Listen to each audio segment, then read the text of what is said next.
Hello Brain Shakers, welcome to the Brain Shakers Academy. Your host here, Brave Alice. I'm excited today because we're going to be looking at a little bit of physiology today, where we get to understand the dorsal column or the posterior column and medial leministical pathway. Now this is a very important central nervous system pathway that enables us to be able to interpret and encode stimuli such as touch, vibration, proprioception, two-point discrimination, and also helps us to perform a little bit of stereognosis. That is basically, if you are touching something, you would know the shape of it even without you having to cast your eyes onto that particular object. So that is possible because of the dorsal column or the posterior column medial leministical pathway. Now we need to get into the nitty-gritties of this particular pathway so we understand how the impulses and the action potential moves from an area of stimulation to the postcentral gyrus, which is the brain,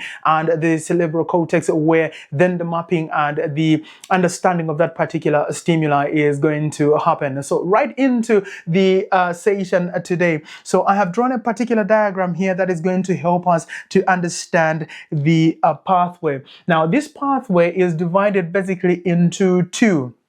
So the first division is what we call the dorsal column, which is basically the first part of the first order neurons. And then we have the medial leministical pathway, which is basically a continuation of the dorsal column. So we know that the type of stimuli that is going to be facilitated here, so we will write stimuli, anything that has to do with touch, anything that has to do with pressure, anything that has to do with vibration, anything that has to do with proprioception. Proprioception has something to do with positioning. So position there, and we have our 2-point discrimination here. So meaning you are able to discriminate the type of pressure or the type of touch in two different spaces or places where that is applied because of the dorsal column and medial leministical pathway. So this dorsal column or DCML has, if you look at this particular end here, this is going to be our hand where the stimuli is going to be applied. So we have this area here where you're going to have the stimuli being applied, be it pressure, be it just touch or just fine touch on the hand here. Then the nerves that are around the skin, or the nerves that are there in the skin, which are very important mechanoreceptors here that we call the Ruffini, the Meckel receptors, and the Pacinian receptors. Now I look at this particular receptors as I look at the integumentary system when I look at the layers of the skin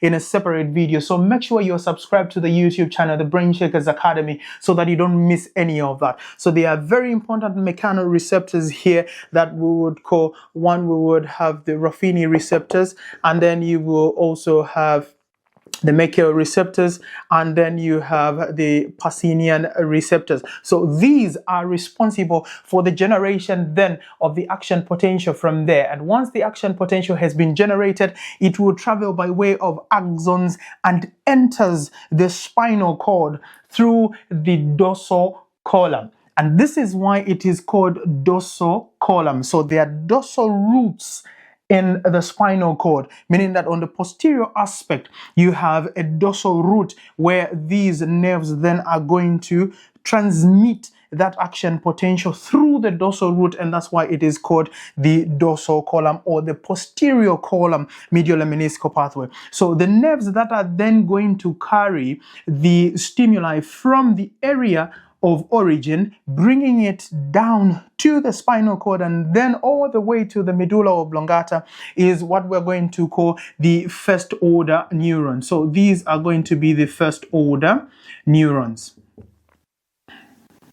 And we already said that this is going to be our hand here, which has been stimulated, and action potential has then been generated, which is then going to travel by way of first order neurons here and brought down to the spinal cord. So we're going to have this here as our spinal cord.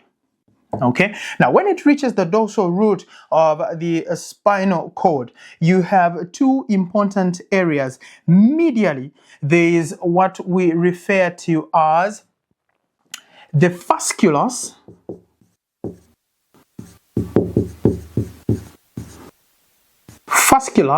gracilis, and then on the lateral aspect here, there's what we refer to as the fasciculus cuneatus. Okay, so these are two important structures right at the back in the dorsal column. Why? Because they are going to have the bundles now of the nerves that are then going to transmit the same action potential that is coming through the dorsal root and then carry those to the gracilis nucleus and the cuneatus nucleus in the medulla oblongata on an epislateral side. That means that on the same side of entry. So we're looking at it from the anterior aspect, that this is stimulation happening on the left side, and because it is happening on the left side, the entry of the action potential will be on the left side, and meaning that when it reaches the fasciculus cuneatus and the fasciculus gracilis, it will travel on the same side, which is the left side, until it reaches the medulla oblongata. Now, when it reaches the medulla oblongata, you have two important nucleuses here before there is that synapse. So the first nucleus, where you have the fasciculus gracilis bundle coming in, is going to be called the nucleus gracilis.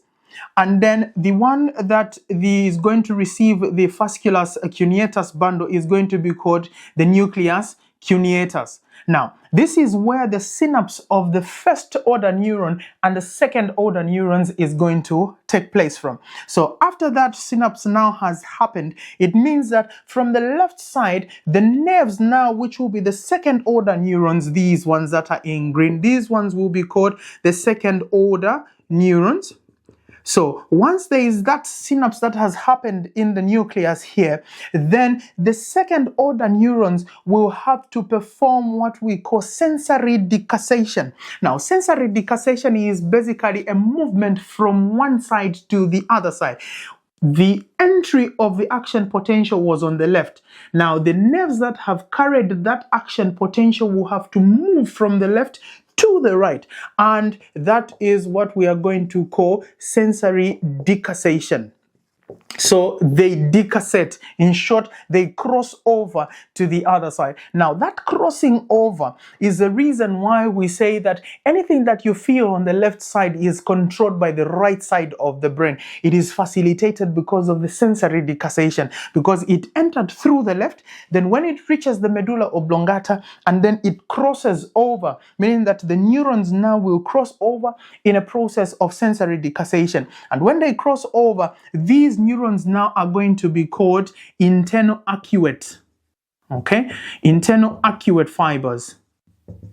So we now call these internal arcuate fibers, and it is these internal arcuate fibers that now form the medial leminiskal pathway, meaning that the dorsal column pathway will end at the medulla oblongata. But when the second order neurons now carry that action potential, they form the medial leminiskal pathway, passing through all the way through the brainstem there, and then you're going to reach an area that we're going to call the VPLN. Now, the VPLN is just the ventral posterolateral nucleus. Okay, so when you reach this region, it means that the second order neurons will have to pass and synapse and pass that action potential to the third order neurons. So these are going to be the third order neurons. Okay, so those are the third order neurons. So the ventral posterolateral nucleus acts now as an area where there's going to be a synapse or a transmission of the action potential from the second order neurons to the third order neurons. Now, the third order neurons are going to then transmit from the thalamus here. They are going to then transmit the action potential to the area that is responsible for encoding exactly what is happening in that particular region or in that particular part of the body. So you have this area of the brain that you're going to obviously call the postcentral gyrus, which is responsible now for making sure that the somatosensory or the cerebral cortex here now plays what we call somatotopic mapping. Somatotopic mapping. So this mapping now is going to tell the brain that the area that this stimuli is coming from is the hand, and because the area that is affected is the hand, can you send this impulse to the area that is responsible for encoding all stimuli that is coming from the hand? So you have a homunculus here which basically has areas or parts of the body. You have the face around this region, then you have the head, you have the hands, you have the thorax somewhere here, and then you have the legs, and then you have the genitalia here. So if it is the hand that is then affected, and you find that the region of the hand is around this area, meaning that within the postcentral gyrus here, after that encoding has happened, then the stimuli is going to be sent straight to the area that is responsible for encoding and interpreting all manner of stimuli that is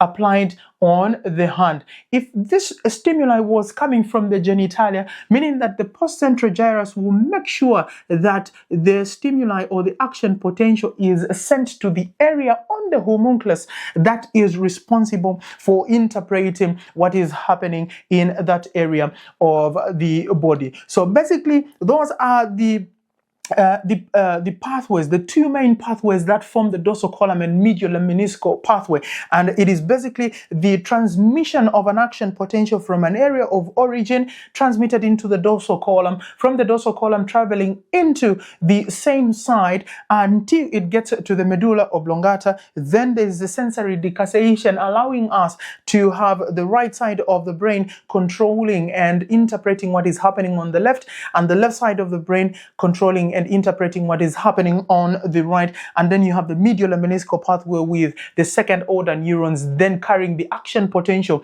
all the way to the ventral posterolateral nucleus there, and then there is going to be transmission of those action potentials to the postcentral gyrus or the somatosensory or cerebral cortex for interpretation. And then there is going to be further action on whether if it is excessive pressure that has been applied there, then there will be a feedback mechanism that is going to be sent to the hand to actually remove the hand from where there is a pressure. And so that reaction is going to only happen when the dorsal column and medial lemniscal pathway has come into play. So basically that is what is happening when you're looking at the dorsal column and medial lemniscal pathway. It is a very important cerebral central nervous system pathway that helps us to understand anything that has to do with touch, vibration, anything that has to do with pressure, proprioception, and also 2-point discrimination, and also helps you to be able, when you just have a touch or a feel of something, you're able to interpret and say what exactly it is